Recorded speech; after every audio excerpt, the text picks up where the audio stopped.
So it's amazing, man. Last night we were having a conversation on the good, the bad, the sexy with the Sierras. And like for real, I realized that we can be so selfish sometimes in our relationship. Unhealthy and selfish, right? And I'm saying that a lot of the times in our marriages, there are areas that we need help in.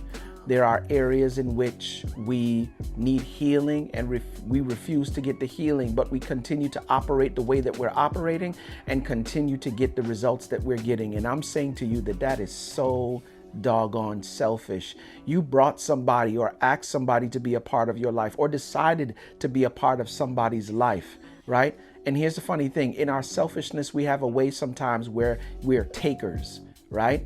There's those that give and who are naturally givers, and they will give and give and give, right? And then there are those who are takers, right?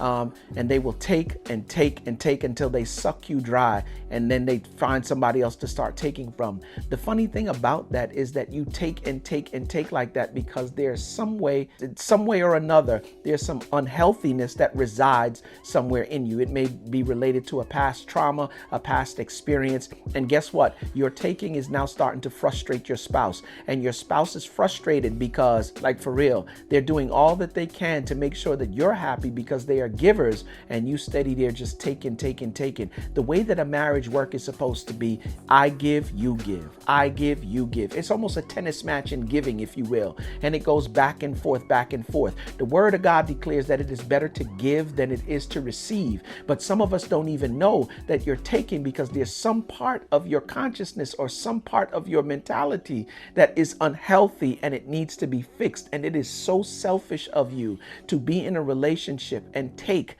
and see the frustration of your spouse because of your taking and you not doing anything to fix it. Do me a favor. If there's healing in areas that you know that you need healing, go ahead and get the healing, right? I'm a marriage and life coach. I help people declare goals and effectively navigate through those goals in order to reach the goal.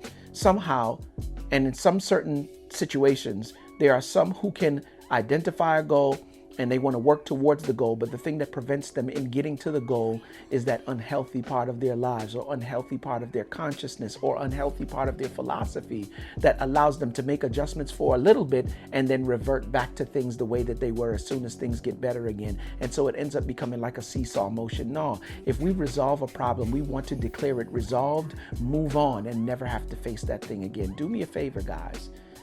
If you know that there's an unhealthy part in your relationship, get the healing. Don't be selfish so that you and your spouse can effectively move forward and you give, your spouse give. You give, your spouse give. And let me tell you something, it definitely is better to give than to receive. Why? Because when you give, your partner looks for a way to reciprocate and it's given back to you, pressed down, shaken together and running over with good measure. Come on, y'all. Y'all already know what I say about this thing. From shaky to good, from good to great. Ultimately, what it takes, or what we want, I should say, is phenomenal. But phenomenal takes work. So let's do that work specifically on getting healing that we potentially could need, work on not being selfish, and work on giving. Because if you're not working on your marriage, my friends, then what are you doing? It's your boy Quest. Peace. What's up, y'all? It's your boy Quest, man, professional marriage and life coach. Listen, one of the things that we've always tried to do here, or one of the major themes here at the Greenhouse, right, or in the work that I do, is to concentrate on love, lifestyle, and legacy, right? And for the purposes of lifestyle, we wanted to create merch that is consistent with our ideas and beliefs as it relates to marriage. So listen, guys, you can see I got on the Tribe Called Marriage, raglan shirt, Tribe Called Marriage hat, and we have that and tons more merch in the shop. Do me a favor, if you like what we're doing and you like the merch, do me a favor, stop by, get some for you and your wife and support the movement. You feel me? Because if you're not working on your marriage, my friends, then what are you doing? Y'all already know what it is. It's your boy Quest. Peace.